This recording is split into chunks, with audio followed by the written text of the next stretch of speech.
নমস্কার, আমি Pinaki Chowdhury, faculty of biological science and environmental science of rice education. আজকে তোমাদের সকলকে স্বাগত জানাই এই অনলাইন ডিজিটাল ক্লাসরুমে। প্রথমে আমি ধন্যবাদ জানাবো চেয়ারম্যান স্যার শ্রী সুমিত রায় মহাশয়কে, প্রেসিডেন্ট স্যার, আর এন্টায়ার অপারেশন টিম এবং আমার প্রিয় ছাত্রছাত্রীদের। তো আজকে আমরা মেইনলি ডিসকাস করব বিভিন্ন রকম স্টেট গভর্নমেন্ট এবং ন্যাশনাল লেভেলের যে এক্সামগুলো রয়েছে তাতে কোন স্পেসিফিক্যালি কোন চ্যাপ্টারগুলো থেকে, তার কোন সেগমেন্ট থেকে কোন কোন ইম্পর্টেন্ট কোয়েশ্চেনগুলি আসছে এবং কোন কোন টপিকগুলি আমাদের এক্সামের জন্য ইম্পর্টেন্ট। তো আমি আজকে বলে দিই যে প্রথমেই আমরা যে চ্যাপ্টারটিকে টার্গেট করব সেটি হচ্ছে নিউট্রিশন, পুষ্টি। তো প্রথমেই আমরা দেখব যে আজকে আমরা মেনলি এই টপিকগুলি ডিসকাস করতে চলেছি যে নিউট্রিশন সেটা কত রকমের হচ্ছে, অটোট্রপিক নিউট্রিশন এবং হেটারোট্রপিক নিউট্রিশন। সেখানে আমরা দেখব যে হেটারোট্রপিজম বলতে অ্যাকচুয়ালি কী বোঝায়, অটোট্রপিজম বলতে কী বোঝায়, ফটোসিনথেসিস সম্পর্কে বেসিক কিছু আইডিয়া আমরা নেব। এছাড়াও আমরা দেখব যে ব্যালেন্স ডায়েট, সুষম খাদ্য সম্পর্কে জানব। এছাড়াও বিভিন্ন রকমের যে ফুড ইনগ্রেডিয়েন্ট, খাদ্যের যে উপকরণ, যেমন কার্বোহাইড্রেট হতে পারে, প্রোটিন হতে পারে, ফ্যাট বা লিপিড হতে পারে, ভিটামিন আছে, মিনারেলস আছে, সেগুলি সম্পর্কিত বিশদ কিছু তথ্য আমরা জানব। এবং শেষমেশ আমরা দেখব যে হিউম্যান বডির ডাইজেশন প্রসেসটি সেটি কীভাবে সম্পন্ন হচ্ছে। তো প্রথমেই আমরা একটু এগিয়ে যাব।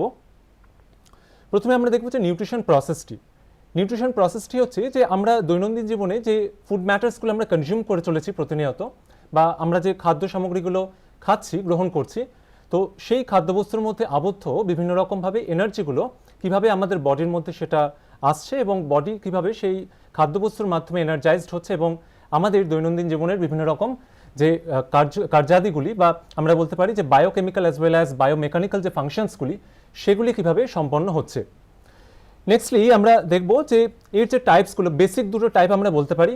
একটি হচ্ছে অটোট্রপিক নিউট্রিশন, অটোট্রপিজম মানেই হচ্ছে যে স্বভোজী পুষ্টি, মানে যে সমস্ত জীবদেহগুলি আমরা দেখব যে তারা নিজেদের খাদ্য নিজেরা তৈরি করতে সক্ষম।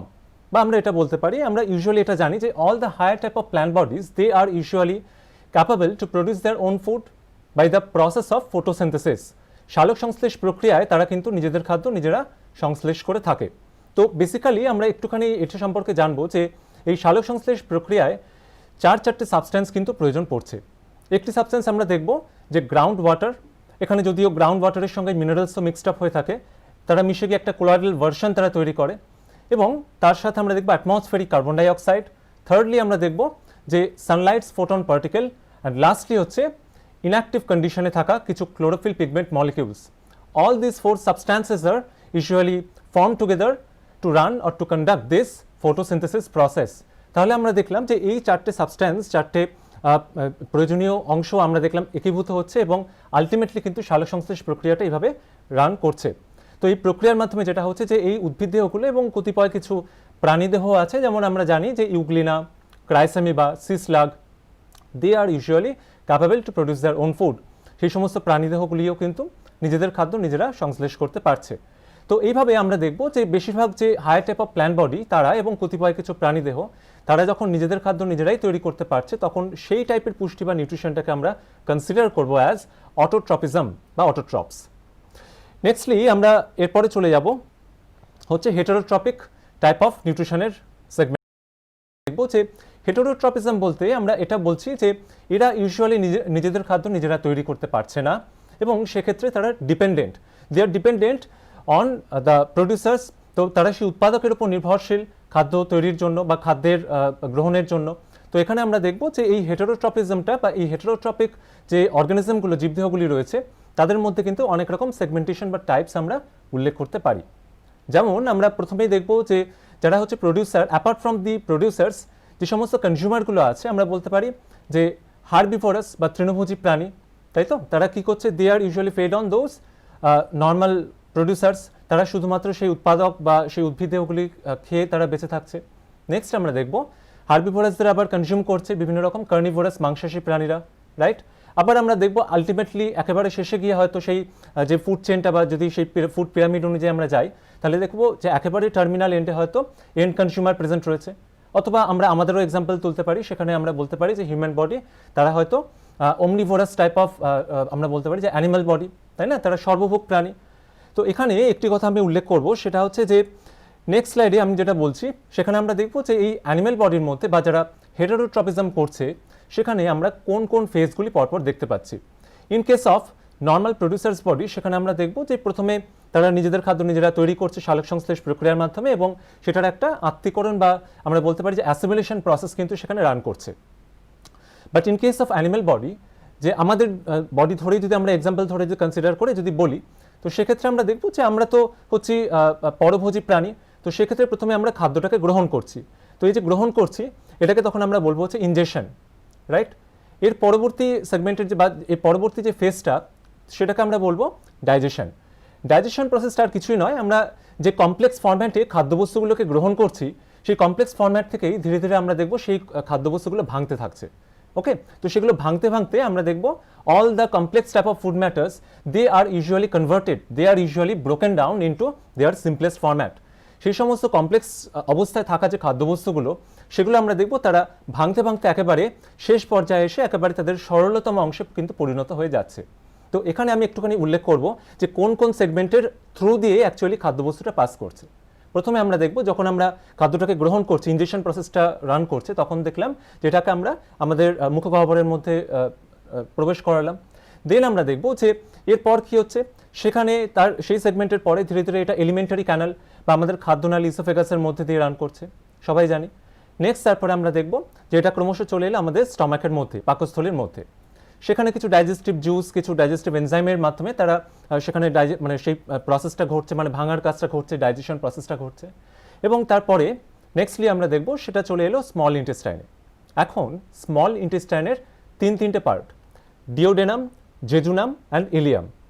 তো এখানে আমরা দেখব starting from the salivary gland, আমাদের লালাগ্রন্থি থেকে শুরু করে, and being reached at the last portion of small intestine, মানে এখানে লাস্ট পোর্শন বললাম ইলিয়াম পোর্শনটা।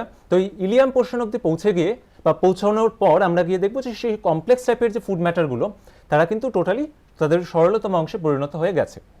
তো এখানে আমরা যেটা বুঝলাম যে এই যে সরলতম অংশগুলো সেটার নামটা বা সেই ফরম্যাটটা কী হবে। আমরা এটাও তো জানি যে নর্মালি বা মেজরলি 3 রকমের ফুড ম্যাটার হতে পারে, কার্বোহাইড্রেট, প্রোটিন এবং ফ্যাট, সবাই জানি। তো কার্বোহাইড্রেট টাইপ অফ ফুড ম্যাটারগুলি আমরা দেখব একেবারে যখন সরলতম অংশে পরিণত হয়ে যাচ্ছে সেখানে তারা গ্লুকোজে পরিণত হচ্ছে। গ্লুকোজ আমরা জানি যে one of the examples of monosaccharide, এক রকমের সরল শর্করা হয়ে থাকে। তো মেজরলি আমরা তাকে বলছি গ্লুকোজ। তো এছাড়া আমরা দেখব প্রোটিনাস যে ম্যাটারগুলো সেগুলো আলটিমেটলি সব শেষে গিয়ে কিন্তু অ্যামাইনো অ্যাসিডে পরিণত হয়। ওকে, অ্যামাইনো অ্যাসিড সম্পর্কে আমি বিশদে আলোচনা করবো একটু পর। আর থার্ডলি যেটা বাকি থাকলো যে ফ্যাট বা লিপিড পোর্শনগুলি, এগুলি আলটিমেটলি ভেঙে গিয়ে তাদের সরলতম অংশ হচ্ছে ফ্যাটি অ্যাসিড এবং গ্লিসারল। তো এখানে আমরা বুঝে গেলাম যে সেকেন্ড ফেজ ডাইজেশন প্রসেসের মাধ্যমে কিভাবে এই কমপ্লেক্স টাইপ অফ ফুড ম্যাটারগুলো তাদের সরলতম অংশে পরিণত হলো, কোন রিজনের মধ্যে দিয়ে এলো, এবং সেই পরিণতি প্রাপ্ত হওয়ার পর আমরা দেখলাম যে সেই ফরম্যাটগুলোর নাম কী হলো সেটা আমরা দেখলাম। এরপর আমরা নেক্সট সেগমেন্টে আসবো যে এরা এখন দাঁড়িয়ে আছে, মানে এই সরলতম অংশগুলো এরা রয়েছে হচ্ছে last portion of small intestine, যার নাম আমি বলেছিলাম ইলিয়াম। ওকে, তো এখন ইলিয়ামের ইনার ওয়ালে আমরা দেখব বেশ কিছু ফিঙ্গার লাইক প্রজেকশনস। ওকে, এই আঙ্গুল সদৃশ অংশ কন্টিনিউয়াসলি তারা সুতোর মতন এইভাবে মুভমেন্ট শো করছে। এরকমভাবে মুভমেন্ট শো করার জন্য আমরা সবাই জানি যে ভ্যাকুয়াম ক্লিনার, তাই না, তার কনসেপ্টটা। তো ভ্যাকুয়াম ক্লিনারের মধ্যে কি হয়, একটা সাকশন লাইক নেচার জেনারেট করে, যা কিছু সামনে আছে সেগুলোকে টেনে নিচ্ছে। ঠিক একই রকম প্রপার্টি বা ফিচার আমরা দেখব যে এইরকম রিজিয়ান মানে ইলিয়ামের ইনার ওয়ালেও কিন্তু জেনারেট করছে। সেটা কারণটা হচ্ছে যে তার ইনার ওয়ালে থাকা সেই মাইক্রোভিলি, যার নাম বলছি, সেই সুতোর মতন অংশ, সেই অংশটা কন্টিনিউয়াসলি মুভমেন্ট শো করে চলেছে। তার কারণে আমরা দেখব যে মাইক্রোভিলি বা ভিলিগুলি কী করছে না, এর আশেপাশের যে ম্যাটারগুলি আছে, মানে একটু আগে যেটা বললাম যে সেই কমপ্লেক্স খাদ্যবস্তুগুলোর সরলতম অংশ তাদেরকে কিন্তু অ্যাবজর্ব করে নিচ্ছে। তাহলে নেক্সট ফেজ আমরা যেটা দেখতে পাচ্ছি এখানে সেটা হচ্ছে অ্যাবজর্পশন। অ্যাবজর্পশনের পরে আমরা নেক্সট ফেজ দেখবো, এরপরে হচ্ছে এদেরকে অ্যাবজর্ব তো করে ফেলছে কিন্তু কোথাও তো একটা পাঠাবে, সেটা কোথায় পাঠাবে সেটা আমরা দেখব। যে অ্যাবজর্পশন করার পর আমরা সবাই জানি যে হিউম্যান বডির মধ্যে বা আমাদের মতন হায়ার টাইপ অফ অ্যানিমেল বডির মধ্যে আমরা ক্লোজ সার্কুলেটরি সিস্টেম, বদ্ধ সংবহনতন্ত্র আমরা কিন্তু পজেস করি, রান হয় আমাদের মধ্যে, তাই তো। তো এখানে আমরা দেখব যে এই যে বদ্ধ সংবহনতন্ত্র সেটা কি না, এখানে আমাদের ক্ষেত্রে যে বলতে পারি যে মেজর যে বডি ফ্লুইডটা রয়েছে, ব্লাড রয়েছে, সেটা সবসময় একটা ক্লোজড চেম্বার, ক্যানেল বা চ্যানেল বা একটা ক্লোজড পাথওয়ের থ্রু দিয়ে পাস করবে। তো এই যে রক্তটা বা ব্লাডটা, এটা যে ক্লোজ চেম্বারের মধ্যে দিয়ে পাস করছে তাকে আমরা নর্মালি বলি ব্লাড ভেসেল, রক্তবাহ। এই ব্লাড ভেসেল ইউজুয়ালি আবার 3 রকমের হতে পারে, তাই তো? একটা আমরা জানি ভেন বা শিরা, একটা বলতে পারি আর্টারি বা ধমনী, আরেকটা হচ্ছে রক্তজালিকা বা ব্লাড ভেসেল। ভেন বা শিরার মাধ্যমে আমরা জানি যে ইউজুয়ালি যে ইমপিওর ব্লাড, দূষিত রক্ত মানে কার্বন ডাই অক্সাইড সমন্বিত যে রক্তটা সেটা প্রবাহিত হচ্ছে। বা এরপরে আমরা বলতে পারি আর্টারি বা যেটা আমরা এখানে বলছি যে ধমনী। তো ধমনীর মধ্যে দিয়ে কিন্তু আমরা ঠিক উল্টো রকমের দেখব যে একেবারে বিশুদ্ধ টাইপের বা ধরো অক্সিজেনেটেড ব্লাড কিন্তু প্রবাহিত হচ্ছে, এবং রেস্ট যে টাইপের ব্লাড ভেসেলগুলো পড়ে থাকলো, যেমন তাকে আমরা বলছি যে এই যে রক্তজালিকা। তো এই রক্তজালিকাগুলোর এতটাই ফাইন এবং সূক্ষ্ম স্ট্রাকচারের যে এর থ্রু দিয়ে আমরা দেখব যে যখন এই ব্লাড এবং তার সমন্বয় আমরা দেখব তার সঙ্গে আরও কিছু সমন্বিত ধরো এই মিনারেলস, ভিটামিনস বা এই সমস্ত যে simplest format of those complex food matters যেগুলোর উল্লেখ আমি একটু আগে করেছিলাম যে অ্যাবজর্পশন হয়ে যাচ্ছে যাদের, তো তারা কিন্তু এই রক্তজালিকার থ্রু দিয়ে পাস করতে শুরু করছে। এইবার এখানে আমরা দেখব যে এইরকম পর্যায়ে এসে এই রক্তজালিকাগুলো এতটাই সরু টাইপের হচ্ছে যে এর দুপাশে কিন্তু সেলুলার লেভেলগুলো বা সেলসগুলো কিন্তু বিন্যস্ত থাকছে বা অ্যারেঞ্জড থাকছে। এইবার এই রক্তজালিকাগুলোর মধ্যে দিয়ে যখন এই মানে আমাদের খাদ্যবস্তুর সরলতম অংশগুলো প্রবাহিত হচ্ছে, তখন আমরা দেখব অ্যাকর্ডিং টু দ্য নেসেসিটিস, প্রয়োজন অনুসারে কি হচ্ছে না তারা দুপাশে থাকা যে সেলগুলো তার মধ্যে ইনক্লুড হয়ে যাচ্ছে, রাইট? তো এরপর আমরা নেক্সটলি যেটা আসবো সেটা হচ্ছে যে এতক্ষণ অবধি আমরা যে ফেজগুলো দেখলাম, প্রথমে গ্রহণ করলাম ইনজেকশন, তারপরে খাদ্যবস্তুগুলো ভাঙলো ডাইজেশন, তারপরে আমরা দেখলাম যে স্মল ইন্টেস্টাইনের একেবারে লাস্ট পোর্শনে এসে তোমরা স্লাইডে দেখতে পাচ্ছ যে লাস্ট পোর্শনে এসে ইলিয়ামের মধ্যে সেখানে এসে অ্যাবজর্পশন হচ্ছে। অ্যাবজর্পশনের পর আমরা দেখব নেক্সটলি তারপর সেটা কোথায় চলে যাচ্ছে না আমাদের ব্লাড ভেসেলের মধ্যে চলে যাচ্ছে। এইবার ব্লাড ভেসেলের মধ্যে সেখানে আমি দেখিয়েছি, দেখো যে ব্লাড ভেসেলটা এখানে ড্র করে দেখিয়েছি যে তার মধ্যে আমরা দেখতে পাচ্ছি দুপাশে কিছু সেল রয়েছে। এবার এই যে সেলের মধ্যে ইনক্লুড হয়ে যাচ্ছে, ওকে, মানে সেই খাদ্যবস্তুর সরলতম অংশগুলো ইনক্লুড হয়ে যাচ্ছে, তাকে আমরা তখন বলবো হচ্ছে অ্যাসিমিলেশন বা আত্তীকরণ। এই হচ্ছে প্রসেসটির নাম বা ফেজটির নাম। তাহলে কিছুক্ষণ আগে যে খাদ্যবস্তুগুলো আমরা চোখের সামনে দেখছিলাম সেটাই কিছু সময় বা কিছু স্প্যান অফ টাইম পর আমরা দেখছি যে সেগুলোই আমাদের বডি পার্টসের এক একটা অংশ বা হিস্সায় পরিণত হয়েছে। তো তাহলে এই ঘটনাটাকেই আমরা কিন্তু বলছি আত্তীকরণ বা অ্যাসিমিলেশন। তাহলে পরপর চারটে ফেজ হয়ে গেল। এরপর আমি একটু অন্য জায়গায় নিয়ে যাব, সেটা হচ্ছে যে আমরা প্রথমে দেখেছিলাম ডাইজেশন প্রসেসের মাধ্যমে যে কমপ্লেক্স অবস্থা থেকে সেটা সরলতম অংশে পরিণত হলো। তো যেহেতু সরলতম অংশে পরিণত হয়েছে, তার মানে তো এটাও আমাদের জানতে হবে যে নিশ্চয়ই কোনো একটা পার্ট সেই কমপ্লেক্স ফুড ম্যাটার থেকে আলাদা হয়ে গেছিলো, সেই কারণে তারা আমরা বলছি যে এরকমভাবে তারা একেবারে সরলতম অংশে পরিণত হতে পেরেছে, রাইট? তো সেখানে যে পার্টটা আলাদা হয়ে গেছিলো সেই পার্টটাকে আমরা তখন কি বলবো যে সেটা এই স্মল ইন্টেস্টাইনের পরবর্তী অংশ লার্জ ইন্টেস্টাইনের মাধ্যমে কিন্তু সেটা বাইরে আমাদের বডির বাইরে বেরিয়ে আসবে অ্যাজ হচ্ছে একটা ওয়েস্ট ম্যাটার হিসেবে। আমরা সবাই জানি যে হিউম্যান স্টুল, তাই তো? হিউম্যান স্টুল একটা ওয়েস্ট ম্যাটার। তো সেটা আমরা দেখবো এই লার্জ ইন্টেস্টাইনের মধ্যেও একটা অর্গান প্রেজেন্ট থাকে যার নাম হচ্ছে কোলন। তো এই কোলনের মাধ্যমে আমরা দেখবো যে এখানে দেখো আমি কোলনের ছবিটা দেখিয়েছি।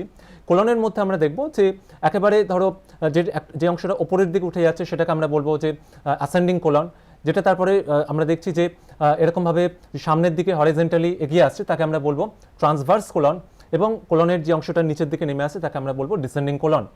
আমাদের বডির মধ্যে আমরা এটা মনে রাখতে হবে যে এই যে ডিসেন্ডিং কোলনের মধ্যে দিয়ে কিন্তু হিউম্যান স্টুলটা বাইরে বেরিয়ে আসছে। এবার তোমরা দেখবে একটা জিনিস ছবিতে দেখো যে অ্যাসেন্ডিং কোলনের নিচের দিকের একটা অংশ আমরা কিন্তু দেখতে পাচ্ছি যে বেঁকানো টাইপের রয়েছে, তাই তো? তো এই যে বেন্ড হয়ে যাওয়া অংশটা এটাকে আমরা বলতে পারি one of the examples of হচ্ছে একটা ভেস্টিজিয়াল অর্গানস।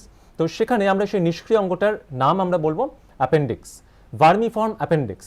এটা নর্মালি কোনো অ্যাজ সাচ কোনো ফাংশন নেই, কিন্তু একটা ব্যাপার এখানে আমি উল্লেখ করবো অবশ্যই, সেটা হচ্ছে যে এই অ্যাপেন্ডিক্সগুলি আমাদের ফুড হ্যাবিটের কারণে হোক বা আরও অনেক মিসলেনিয়াস কারণে হোক না কেন, এরা সময়ের সাথে সাথে আমরা বলতে পারি যে অনেক সময় আমরা দেখি যে ইনফ্ল্যামেশন হয়ে যাচ্ছে, সোয়েলিং হয়ে যাচ্ছে, ফুলে যাচ্ছে। তো তার ফলে কী হবে, আমাদের বডির ভেতরে ভিসরাল এরকম একটা অর্গান যেটা এরকম হঠাৎ করে ফুলে যাচ্ছে, তার ফলে কিন্তু আমরা একটা huge amount of painful condition sense করব। ওকে, তো তার ফলে যেটা হবে এখানে যে আমাদের এরকম একটা খুব যে হিউজ পেনফুল কন্ডিশন আমরা সেন্স করছি, এই ডিজিজ কন্ডিশনটাকে আমরা বলবো অ্যাপেন্ডিসাইটিস। ওকে, নর্মালি যেটা করা হয় যে সার্জারি করে এটাকে বাদ দিয়ে দেওয়া হয়, যে অ্যাজ সাচ এর কোনো ফাংশন নেই, তো সেই কারণে। তো যাই হোক, তাহলে আমরা পরপর একটু রিক্যাপ করে নেবো। 5টা যে ফেজ আমি বললাম, এই 5টা ফেজের কথা আমাদের পরপর মনে রাখতে হবে। প্রথমে ইনজেকশন গ্রহণ করছি, তারপর ডাইজেশন ভাঙার কাজ, দেন আমরা মনে রাখবো 3 নম্বর হচ্ছে অ্যাবজর্পশন হয়ে যাচ্ছে ইলিয়ামের পোর্শনে এসে, দেন আমরা মনে রাখবো 4 নম্বর হলো অ্যাসিমিলেশন বা আত্তীকরণের কথা আমি এখানে বললাম, এবং লাস্টলি আমরা দেখলাম যে বহিষ্করণ বা আমরা এখানে দেখিয়েছি যে ইজেশন পদ্ধতির মাধ্যমে সেটা কিন্তু বাইরে বেরিয়ে আসছে আমাদের যে এক্সেস বা যে ওয়েস্ট ম্যাটারগুলো আছে সেইগুলো। তো এবার আমরা নেক্সট স্লাইডের দিকে যাব। এখানে আমি হলোজোইক টাইপ অফ যে নিউট্রিশন সেগুলির কথা বলেছি। হলোজোইক মানে প্রাণী পুষ্টির কথাই বলা হয়েছে। তো প্রাণী পুষ্টির মধ্যে আমরা একটু আগে আমি বলেছিলাম যে সেখানে হচ্ছে হার্বিভোরাস, কার্নিভোরাস, ওমনিভোরাসের উল্লেখ আমি করেছি, এক্সাম্পলগুলো আমি উল্লেখ করে দিয়েছি। তো এখানে আমি দ্বিতীয়বার আর আমি সেগুলো বলছি না। আমরা একটু এগিয়ে যাব। এরপর নেক্সট আমরা বলবো ব্যালেন্স ডায়েট। ব্যালেন্স ডায়েটের কনসেপ্ট বা সুষম খাদ্যের কনসেপ্ট খুব সুন্দর একটি কনসেপ্ট। এখানে আমাদের যে এই সেগমেন্ট থেকে যে কোয়েশ্চেনগুলি আসে, যে হয়তো দিয়ে দিল যে which of the following food matter is usually considered as one of the examples of balanced diet, বা এখান থেকে এইভাবে কোয়েশ্চেন আসতে পারে যে নিচের কোন অপশানটি ব্যালেন্স ডায়েটের অন্তর্ভুক্ত নয়, বা নিচের কোন অপশানটি ব্যালেন্স ডায়েটের অন্তর্ভুক্ত। অথবা আমরা দেখব যে মিল্ক নিয়ে কিন্তু একটা কোয়েশ্চেন আসে। আমি একটুখানি আলোচনাটা এগিয়ে নিই, তাহলে তারপর বুঝতে সুবিধা হবে কোয়েশ্চেনটা। এখানে আমরা দেখব ব্যালেন্স ডায়েট আমরা কাকে বলি। প্রথমত আমাদের জানতে হবে যে মেজারলি 7 রকমের ফুড ইনগ্রেডিয়েন্ট হতে পারে, খাদ্যের উপকরণ। নাম্বার 1 আমরা দেখব যে carbohydrate, protein, fat, vitamin, minerals, তারপরে আমরা দেখব ওয়াটার এবং হচ্ছে রাফেজ বা ফাইবার।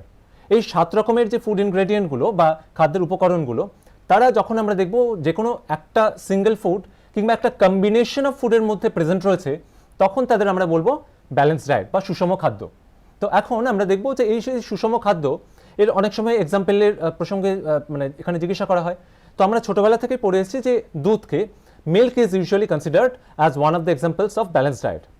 কিন্তু নাওয়াডেজ কিছু আমরা এখানে দেখতে পাবো যে বেশ কিছু রিসেন্ট রিসার্চ স্টাডিজ কথা বলছে যে মিল্ককে কিন্তু আর ফার্দার ব্যালেন্স ডায়েটের আওতায় ফেলা যায় না। এর একটা নির্দিষ্ট কারণ আছে, সেটা কি ব্যাপার আমরা একটু দেখব। মিল্কের মধ্যে আমরা দেখব ইদানিং কি হয়ে গেছে না, ভিটামিন সি এবং আমরা দেখব যে ফেরাস, এই দুটোর মাত্রা, লোহা এবং ভিটামিন সি এর মাত্রা কিন্তু তুলনামূলকভাবে কম। তো সেই কারণে আমরা milk is not further nowadays is not considered as a balance diet. Okay, তো এটা আমরা দেখলাম। এখান থেকে কিন্তু কোয়েশ্চেন দিতে পারে যে মিল্ককে কেন ব্যালেন্স ডায়েট বলা হয় না। তো সেটা আমাদের মনে রাখতে হবে যে একটা হচ্ছে ভিটামিন সি আর একটা হচ্ছে লোহা, এই দুটোর পরিমাণ স্বাভাবিকের তুলনায় কম হয়। নেক্সটের পর আমরা একটুখানি একটা প্রসঙ্গ একটুখানি বলে রাখবো, সেটা হচ্ছে যে ওবেসিটি। এই যে এর মধ্যে আমরা 7th যে ইনগ্রেডিয়েন্টটা সেটা আমরা জেনেছিলাম হচ্ছে ফাইবার। তো ফাইবারের একটা গুণ আছে, আমি একটু বলি। ফাইবার কি হচ্ছে না, এটা কিন্তু এর বেশিরভাগ পোর্শনটাই আমরা দেখব যে ইজেশন পদ্ধতি বা বহিষ্করণ পদ্ধতির মাধ্যমে আমাদের বডির বাইরে বেরিয়ে আসে। এটার কিন্তু খুব কম পোর্শন, খুব কম percentage of this kind of food matter fibre, এটা কিন্তু আমাদের বডির মধ্যে অ্যাবজর্পশনে অংশ নিতে পারে। তো তার ফলে কি হচ্ছে, আমাদের একদিকে কিন্তু ভালোভাবে লক্ষ্য করবে জিনিসটা, একদিকে কিন্তু খাওয়ার চাহিদাটা মিটছে, কিন্তু অন্যদিকে এটা আমাদের বডির পার্টের সঙ্গে কোনোভাবেই অ্যাটাচ হচ্ছে না। এর ফলে যাদের কিন্তু ওবেসিটির প্রবলেম আছে তাদের ক্ষেত্রে মনে রাখতে হবে যে মানে বেশি করে সাজেস্ট করা হয়, ফিজিশিয়ানরা প্রেসক্রাইব করেন যে এরকম আমরা এই ফাইবার টাইপের খাদ্যগুলো বেশি করে বেশি মাত্রা গ্রহণ করব। অনেক সময় বলা হয় যে সকালবেলায় উঠে ব্রেকফাস্ট ওটস খান, তাই না? তো এই হচ্ছে তার পেছনে কারণ। নেক্সটের পরে আমরা চলে আসবো নেক্সট আরেকটি ইনগ্রেডিয়েন্ট কার্বোহাইড্রেট সম্পর্কে। সেখানে প্রথমেই আমরা দেখব যে কার্বোহাইড্রেটের মধ্যে অ্যাকচুয়ালি কি হয় না, কার্বন, হাইড্রোজেন, অক্সিজেন, এগুলি এই এলিমেন্টগুলি আমরা দেখব 1:2:1 অনুপাতে কিন্তু প্রেজেন্ট রয়েছে। আমরা যদি একটা মনোস্যাকারাইডের এক্সাম্পল ধরি, সব থেকে ফেমাস মনোস্যাকারাইড তোমরা সবাই জানো যে C6H12O6, মানে গ্লুকোজের কথা আমি বলছি এখানে। তো এখানে আমরা দেখব যে এই মনোস্যাকারাইডটা এর মধ্যে কি আছে না, 6টা কার্বন, C6H12, 12টা হাইড্রোজেনের কথা আমরা দেখতে পাচ্ছি, অ্যান্ড O6। তো এখানে আমরা দেখলাম যে C6H12O6 এখানে কি হচ্ছে 1:2:1 অনুপাতে এরা প্রেজেন্ট রয়েছে। তো এরপর মেইনলি আমরা চলে যাব যে এর ফার্দার ফাংশন কি হচ্ছে কার্বোহাইড্রেটের। কার্বোহাইড্রেটের ফাংশনের মধ্যে আমরা দেখব যে এরা আমাদের ব্রেনকে এনার্জাইজ করছে, তাই তো? স্পেশালি আমরা দেখব যে বিভিন্ন রকম নিউট্রিয়েন্ট, প্রয়োজনীয় যে নিউট্রিয়েন্টগুলো সেগুলো প্রোভাইড করে হেল্প করছে। অনেক সময় দেখবে যে কখনো কখনো কি হয় যে আমাদের প্রেশার, মানে আমাদের বলতে পারি যে সুগার লেভেল, এই ব্লাড সুগার লেভেল হয়তো এতটাই ফল করে গেল যে হয়তো ব্ল্যাকআউট হয়ে গেল, তারা হয়তো সঙ্গে সঙ্গে ফেন্ট হয়ে যাচ্ছে, অজ্ঞান হয়ে পড়ে যাচ্ছে। তো এই কারণে বলা হয় যে এরকম যদি হয়ও কখনো, তাহলে কিন্তু বলা হচ্ছে যে গ্লুকোজ কনজিউম করার জন্য সাথে সাথে বা ওই টাইপের কিছু কার্বোহাইড্রেট টাইপের ফুড ম্যাটার কনজিউম করার জন্য সাজেস্ট করা হয়।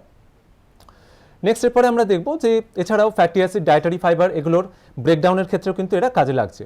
এরপরে যেটা এখান থেকে মেজর পোর্শন, তা হচ্ছে তার টাইপসগুলো আমরা দেখব ইউজুয়ালি এগুলোকে আমরা 3 ভাগে ভাগ করতে পারি। একটা আমরা বলবো মনোস্যাকারাইড। মনোস্যাকারাইড নামের মধ্যে মনো শব্দটা আছে, তার মানে বুঝতে পারছো যে এখানে মনো মানে হচ্ছে একক, তাই তো? তার মানে মনোস্যাকারাইড মানে আমরা এটা বলবো যে একক শর্করা। তার মানে এখানে আমরা বলতে পারি যে সমস্ত কার্বোহাইড্রেটগুলো একটাই স্যাকারাইড, একটাই কার্বোহাইড্রেট, একটাই সুগার মলিকিউল প্রেজেন্ট রয়েছে, তাকে আমরা কনসিডার করবো অ্যাজ হচ্ছে মনোস্যাকারাইড। এখন এই মনোস্যাকারাইডের যে আমরা যদি বলি যে এগুলোকে ফার্দার ক্লাসিফাই করা সম্ভব বিভিন্ন উপায়, কিরকম দেখে নেব। একটা হতে পারে as per the carbon number, মানে হোয়াট ইউজুয়ালি দে পজেস, মানে যেগুলো প্রতিটা এই যে মলিকিউলগুলো আছে স্যাকারাইড মলিকিউল বা সুগার মলিকিউল, এদের মধ্যে আমরা দেখব যে কতগুলো কার্বন মলিকিউল প্রেজেন্ট রয়েছে। তো সেই কার্বন মলিকিউল প্রেজেন্ট থাকার উপরে নির্ভর করে আমরা তাদের বিভিন্ন ভাগে ভাগ করতে পারছি, তাই তো। তো সেখানে আমরা দেখব যে যদি কার্বন সংখ্যা হয় 1, তাদেরকে আমরা কনসিডার করবো বা তাদেরকে আমরা বলবো হচ্ছে মনোজ। 2টো কার্বন সংখ্যা থাকলে তাদেরকে বলবো ডায়োজ, 3টে থাকলে ট্রায়োজ, 4টে টেট্রোজ, 5টা পেন্টোজ অ্যান্ড 6টা হচ্ছে হেক্সোজ। আমি কেন এত দূর ধরে লিস্ট বলে গেলাম, কারণ হচ্ছে এই সেগমেন্ট থেকে কিন্তু খুব ফ্রিকোয়েন্টলি কোয়েশ্চেন আসে যে এক্সাম্পল অফ হেক্সোজ, এটা জানতে চাওয়া হয়। তো এখানে আমরা এটা মনে রাখবো যে এটার ওয়ান অফ দ্য এক্সাম্পলস বা মেজর এক্সাম্পলই হচ্ছে গ্লুকোজ। কারণ দেখো C6H12O6, C6 6টা কার্বন, তো এটাই এখানে বলা হচ্ছে যে হেক্সোজ, তার এক্সাম্পল হচ্ছে গ্লুকোজ হবে।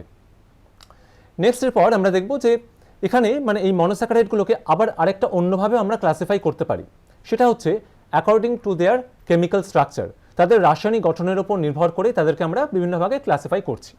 একটা আমরা দেখব যে এই যে রাসায়নিক গঠন, যদি তাদের কখনো ধরো এই কেমিক্যাল স্ট্রাকচারটা আমরা অ্যানালিসিস করি, সেক্ষেত্রে আমরা দেখতে পাবো যে একটা হচ্ছে যে কোনো কোনো মনোস্যাকারাইডের কেমিক্যাল স্ট্রাকচারের মধ্যে অ্যালডিহাইড গ্রুপ প্রেজেন্ট রয়েছে, সিঙ্গেল বন্ড CHO ফাংশনাল গ্রুপটা প্রেজেন্ট রয়েছে, অ্যালডিহাইড গ্রুপ প্রেজেন্ট রয়েছে। যে সমস্ত মনোস্যাকারাইডগুলোর মধ্যে এই সিঙ্গেল বন্ড CHO গ্রুপ বা অ্যালডিহাইড ফাংশনাল গ্রুপটা প্রেজেন্ট থাকছে, তাদেরকে আমরা কনসিডার করবো, তাদেরকে আমরা বলবো অ্যাজ হচ্ছে অ্যালডোজ। অ্যালডোজের এক্সাম্পল চাওয়া হয়, এটার এক্সাম্পল হচ্ছে গ্লুকোজ। এটা আমরা মনে রাখবো, গ্লুকোজের 5 নাম্বার 6টা কার্বন, তো 5 নাম্বার কার্বনের সঙ্গে দেখবো সিঙ্গেল বন্ড CHO গ্রুপ যুক্ত রয়েছে। নেক্সট আমরা দেখবো যে আরেকটা টাইপের কি হতে পারে না, কোনো কোনো মনোস্যাকারাইডের কেমিক্যাল স্ট্রাকচার যদি আমরা আবার অ্যানালিসিস করি, সেক্ষেত্রে দেখতে পাবো সেখানে কোনো মানে এই অ্যালডিহাইড গ্রুপের বদলে সেখানে আমরা দেখবো যে C+O মানে কিটো গ্রুপ প্রেজেন্ট রয়েছে, কিটো ফাংশনাল গ্রুপটা প্রেজেন্ট রয়েছে। তো যে সমস্ত মনোস্যাকারাইড বা সরল শর্করার বডির মধ্যে আমরা দেখছি যে রাসায়নিক গঠনের মধ্যে কিটো গ্রুপ প্রেজেন্ট থাকছে, তাদেরকে আমরা বলবো হচ্ছে কিটোজ। কিটোজের এক্সাম্পল জানতে চাওয়া হয়, তো এটা আমরা খেয়াল করবো, এটার এক্সাম্পল হবে হচ্ছে ফ্রুক্টোজ। তার রাসায়নিক গঠনের মধ্যে এই C+O কিটো গ্রুপটা কিন্তু প্রেজেন্ট থাকছে। নেক্সটলি আমরা এটা পুরোটা হলো যে আমরা দেখলাম যে এটা হচ্ছে এক্সাম্পল বা সেগমেন্ট অফ মনোস্যাকারাইড। এরপরে আমরা চলে আসবো হচ্ছে অলিগোস্যাকারাইড। অলিগোস্যাকারাইডের মধ্যে আমরা দেখবো যে 2টো থেকে কার্বন শুরু করে 10টা অব্দি কার্বন, মানে আমরা এখানে দেখবো যে অলিগোস্যাকারাইড মানে হচ্ছে 2টো থেকে শুরু করে 10টা অব্দি কার্বন, বা আমরা এখানে বলতে পারি 10টা অব্দি কার্বোহাইড্রেট যদি প্রেজেন্ট থাকে, তাহলে সেটাকে আমরা কনসিডার করবো অ্যাজ হচ্ছে একটা অলিগোস্যাকারাইড। মানে তার মানে এটা খুব সহজেই বুঝতে পারছো যে অলিগোস্যাকারাইডের মধ্যে চলে আসবে হচ্ছে ডাইস্যাকারাইড, ট্রাইস্যাকারাইড, টেট্রাস্যাকারাইড, এই সমস্ত স্যাকারাইডগুলো কিন্তু মানে একের থেকে বেশি আছে, তো সেগুলো কিন্তু সব বিলং করবে এই অলিগোস্যাকারাইডের সেগমেন্ট বা গ্রুপ থেকে। এখান থেকে কোয়েশ্চেন কিভাবে দিতে পারে, এখান থেকে লাস্ট 30 ইয়ার্স ধরে এইভাবেই কোয়েশ্চেন দিয়ে এসছে যে তোমাদের একটা ডাইস্যাকারাইডের নাম দিয়ে দিয়েছে, ডাইস্যাকারাইডের নাম দিয়ে বলছে যে এই ডাইস্যাকারাইডটি, এই স্পেসিফিক ডাইস্যাকারাইডটি কোন কোন মনোস্যাকারাইডের সমন্বয়ে গঠিত। ওকে, তো এই ডাইস্যাকারাইডটা আমরা দেখবো, ধরো একটা এক্সাম্পল নিয়ে আমরা বলতে পারি, এখানে আমি উল্লেখ করেছি, তোমরা স্লাইডেই দেখতে পাবে। তো প্রথমে এখানে দেখো যে অলিগোস্যাকারাইডের মধ্যে আমি দেখিয়েছি একটা ডাইস্যাকারাইড যে ল্যাকটোজ। ল্যাকটোজ আমি এখানে বলেছি যে গ্লুকোজ প্লাস গ্যালাক্টোজ। আমি যদিও এগুলো তোমাদের বলে দেবো যে মেমোরাইজ করার, মুখস্থ করার কোনো প্রয়োজন নেই, একটা ট্রিক আছে, সেই ট্রিক অবলম্বন করে কিন্তু আমরা সহজেই এগুলোকে মেমোরাইজ করতে পারি। আমি ট্রিকটা পরে বলছি, আগে একটু বলে নিই এটা। নেক্সটলি আমরা দেখবো যে ধরো মল্টোজ, সেটা হচ্ছে glucose plus glucose, glucose repeat হচ্ছে। আর লাস্টলি হচ্ছে সুক্রোজ, সেটা হচ্ছে গ্লুকোজ প্লাস ফ্রুক্টোজ। ওকে, তো এখানে আমরা যে ট্রিকটা এখানে অ্যাপ্লাই করবো সেটা হচ্ছে, দেখো এই যে আমরা এখানে দেখতে পেলাম যে এই যে মনোস্যাকারাইডগুলি মানে গ্লুকোজ, গ্যালাক্টোজ, ফ্রুক্টোজ, এই 3 রকম মনোস্যাকারাইডেরই কিন্তু ইউজুয়ালি কম্বিনেশন করে থাকে। তো এখানে আমরা দেখবো এই 3 রকমের যে মনোস্যাকারাইডগুলি রয়েছে, 3 রকমের মনোস্যাকারাইডের মধ্যে সবথেকে ফেমাস মনোস্যাকারাইড কোনটা? গ্লুকোজ। আমরা সবাই জানি, তো এই গ্লুকোজ যে সবথেকে ফেমাস মনোস্যাকারাইড, এটা কিন্তু প্রত্যেকটা ডাইস্যাকারাইডের একটা করে কম্বিনেশন হবেই। তাই আছে এখানে দেখো, ল্যাকটোজের মধ্যে গ্লুকোজ আছে, মল্টোজের মধ্যে গ্লুকোজ আছে, রাইট, লাস্টে সুক্রোজের মধ্যে গ্লুকোজ আছে। ওকে, তো এটা একটা ট্রিকের ব্যাপার হয়ে গেল। আরেকটা জিনিস আমরা দেখবো, সেটা দেখো ফার্স্ট যে এখানে ডাইস্যাকারাইডের উল্লেখ আমি করেছি ল্যাকটোজ, ভালো করে দেখো তো লক্ষ্য করে, গ্যালাক্টোজ এর নামের মধ্যেই ল্যাকটোজ কথাটা লুকিয়ে আছে না, তাই না? তো এটা কিন্তু খুব সহজ উপায়ে আমরা এগুলোকে মেমোরাইজ করে রাখতে পারি যে ল্যাকটোজটা কিন্তু গ্লুকোজ প্লাস গ্যালাক্টোজের সমন্বয়ে গঠিত হচ্ছে। নেক্সটলি আমরা দেখব যে এরপরে যেটা হচ্ছে মল্টোজ, সেখানে গ্লুকোজটা রিপিট হচ্ছে, গ্লুকোজ প্লাস গ্লুকোজ। এবং লাস্টলি সুক্রোজের মধ্যে কোনটা এখনো অব্দি আনইউজড কন্ডিশনে, এখনো অব্দি অব্যবহৃত মানে অবস্থায় কোন মনোস্যাকারাইডটা পড়ে রয়েছে, না ফ্রুক্টোজ। তো সেই কারণে ওখানে দেখো এটা গ্লুকোজ প্লাস ফ্রুক্টোজ হয়ে গেছে। তো এটুকু তো আমরা জানলাম। এরপরে আমরা আসবো হচ্ছে পলিস্যাকারাইডের সেগমেন্টে। পলিস্যাকারাইডের সেগমেন্টের মধ্যে আমরা দেখবো এখানে কি হয়, বহু শর্করা। অবশ্যই অলিগোস্যাকারাইড আমরা জেনেছিলাম যে কোনো কোনো বইতে দেখবে 8টা অবধি লেখা থাকে, কিন্তু আমি তোমাদের বলবো 10টা অবধি মনে রাখবে, যে 10টা অবধি স্যাকারাইডের চেন রয়েছে, তাকে আমরা কনসিডার করছি অ্যাজ হচ্ছে এই অলিগোস্যাকারাইড। এরপর আমরা দেখবো অলিগোস্যাকারাইডের মানে এই 10টা চেনের থেকে বেশি চেন দিয়ে যখন তৈরি হচ্ছে, বা বেশি যখন আমরা বলতে পারি যে এরকম কার্বোহাইড্রেটের মলিকিউল প্রেজেন্ট রয়েছে, তখন তাকে আমরা কিন্তু কনসিডার করবো অ্যাজ হচ্ছে একটা পলিস্যাকারাইড। যদিও এই পলিস্যাকারাইড বা বহু শর্করাগুলিকে আরও আমরা বিভিন্ন ভাগে ভাগ করতে পারি। যেমন আমরা বলবো যে এর মধ্যে এটাকে আমরা ফার্দার দুটো ভাগে ক্লাসিফাই করতে পারি। একটা উল্লেখ আমি করব, তার নাম হচ্ছে হোমোগ্লাইকান টাইপ অফ পলিস্যাকারাইড। নামের মধ্যে কি বললাম, হোমোগ্লাইকান টাইপ অফ পলিস্যাকারাইড। হোমো শব্দটা আছে, হোমো শব্দটার অর্থ কি? হোমো শব্দটার অর্থ হচ্ছে যে সেম, তাই তো? তার মানে আমরা এখানে দেখবো যে এই হোমোগ্লাইকান টাইপ অফ পলিস্যাকারাইড মানে আমরা এটাকে দুভাবে এক্সপ্লেন করতে পারি। কিরকম? একটা আমরা দেখবো যে সমস্ত পলিস্যাকারাইডগুলো, যে সমস্ত বহু শর্করাগুলো আমরা ভাঙলে পর সেম টাইপের মনোস্যাকারাইড আমরা পাচ্ছি, মনোস্যাকারাইডের কম্বিনেশন পাচ্ছি, একক শর্করা পাচ্ছি। অথবা যদি উল্টো করে বলি যে একই রকমের মনোস্যাকারাইড দিয়ে আমরা কম্বাইন করে যে পলিস্যাকারাইড বা বহু শর্করাটা আমরা পাচ্ছি, সেই সমস্ত পলিস্যাকারাইড বা বহু শর্করাগুলিকে আমরা বলবো হোমোগ্লাইকান টাইপ অফ পলিস্যাকারাইড। এক্সাম্পল কি হবে? এটার এক্সাম্পল থেকে কিন্তু কোয়েশ্চেন এসছে। এক্সাম্পল আমাদের মনে রাখতে হবে, সেটা হচ্ছে স্টার্চ। আমরা সবাই জানি স্টার্চ হতে পারে, গ্লাইকোজেন হতে পারে, সেলুলোজ হতে পারে। এগুলিকে ভাঙলে কিন্তু শুধুমাত্র আমরা গ্লুকোজের কম্বিনেশনই পাচ্ছি মেজারলি। তো এটা একটু মনে রাখবে যে এই যে খাদ্যবস্তুগুলো, গ্লুকোজগুলো যখন সঞ্চিত হচ্ছে, স্টোরড হচ্ছে ইনটু প্ল্যান্ট বডি, তখন তাদেরকে আমরা বলছি যে স্টার্চ হিসেবে তারা সঞ্চিত হচ্ছে। আবার আমাদের বডির মধ্যে, আমাদের মতন হায়ার টাইপ অফ অ্যানিমেল বডির মধ্যে যখন তারা সঞ্চিত হয়, তখন তাদেরকে আমরা বলবো তারা গ্লাইকোজেন রূপে কিন্তু আমাদের মাসেল এবং আমাদের লিভারের মধ্যে কিন্তু তারা সঞ্চিত হচ্ছে, স্টোরড হচ্ছে। ওকে, তাহলে এই মানে পার্থক্যের জায়গাটা একটু খেয়াল রাখতে হবে যে উদ্ভিদ দেহে সঞ্চিত হলে তখন স্টার্চ হিসেবে সঞ্চিত হচ্ছে, আমাদের বডিতে সঞ্চিত হলে তখন কিন্তু গ্লাইকোজেন রূপে সঞ্চিত হচ্ছে।